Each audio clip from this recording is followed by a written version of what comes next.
Thank you. Mr. Hannon, please. Thank you, Madam Deputy Speaker.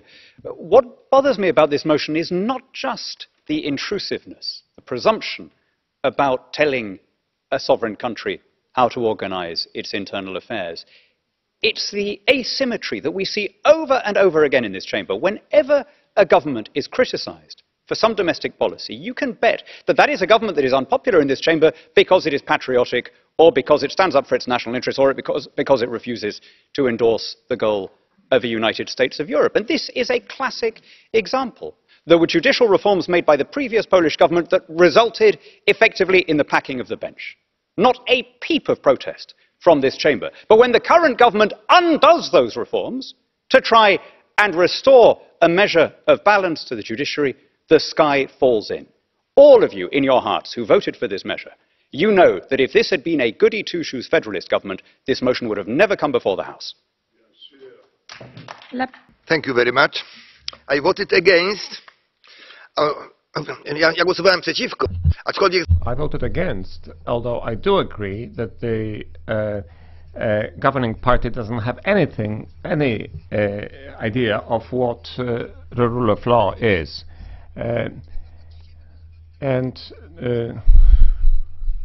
Of course, the government wants judges that will do whatever the governing party wants. Judges will be rewarded and punished. And of course it is against the rule of law. But I voted against because every interference of the European Union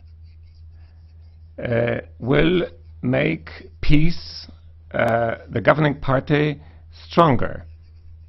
And therefore I am against this resolution and I voted against. And the European Union should be destroyed. La parole, nous passons, pardon, Monsieur Golnisch. Thank you, Mr. Golnisch. Thank you, Madam President. Why are we attacking Poland? Because it limits the tenure, the mandate of judges at the Supreme Court, as many countries do, because it's a crime in the majority's eyes for them to respect the law of the unborn child, because they've got a conservative government which respects the law, because Poland was the victim of German aggression, and it now wants the concentration camps which were on its territory to be called camps located in Poland, but not Polish camps. Surely that's the least you could expect. But it's clear that the majority in this House support the manoeuvres of the Commission in the most cynical fashion and intend to impose tutelage on a country in the teeth of the freedoms of can I say vive la Pologne, vive la Pologne libre, as the Tsar once said.